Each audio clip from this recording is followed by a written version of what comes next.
أعوذ بالله من الشيطان الرجيم بسم الله الرحمن الرحيم من قتل نفسا بغير نفس أو فساد في الأرض فكأنما قتل الناس جميعا ومن أحياها فكأنما أحيا الناس جميعا.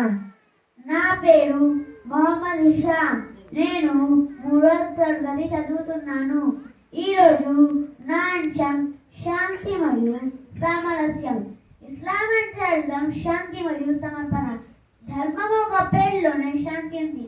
మరి ఎవరికి శాంతి సమర్పణ అంటే నిన్ను పుట్టించిన నీ సృష్టికర్తకి శాంతియుతంగా కట్టుబడి ఉండడం, ఆయన ఆజ్ఞలకు మరియు ఆయన చూపించిన జీవ విధానానికి నిన్ను సమర్పించుకోవడమే ఇస్లాం.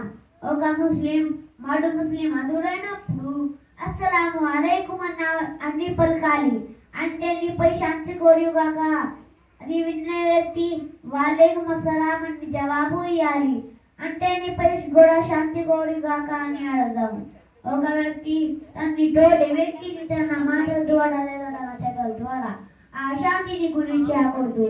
అలా చేసేవాడు ముస్లిం కాదు అని ప్రవక్త ముహమ్మద్ సల్లల్లాహు అలైహి వసల్లం అన్నాడు. ఖురాన్లోనే సూర మాయిదా సూర నంబర్ 5 ఆయత్ నంబర్ 32లో ఈ విషయం తెలియచేయడం జరిగింది.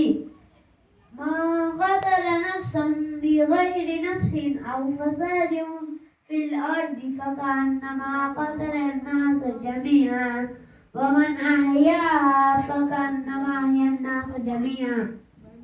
అన్యాయంగా ఎవరైనా ఒక వ్యక్తిని చంపినట్లయితే అతను భూమిలోని సమస్త మానవాల్ని చంపినట్టు సమానం.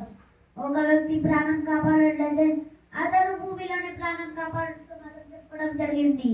అంటే ఇక్కడ ఒక వ్యక్తి జీవించే హక్కు ఉందని అతను చంపడం మహాపాపం అని తెలుస్తుంది. చివరిగా నేను అల్లాహ్ను దుఆ చేస్తున్నాను, మన అందరినీ శాంతియుతంగా ఇస్లాంకు కట్టుబడి భాగ్యం ప్రసాదించుగాక. ఆమీన్. వాఖిర్ దావానా అనిల్ హమ్దులిల్లాహి రబ్బిల్ ఆలమీన్. వస్సలాము అలైకుం వరహ్మతుల్లాహి వబరకాతుహు.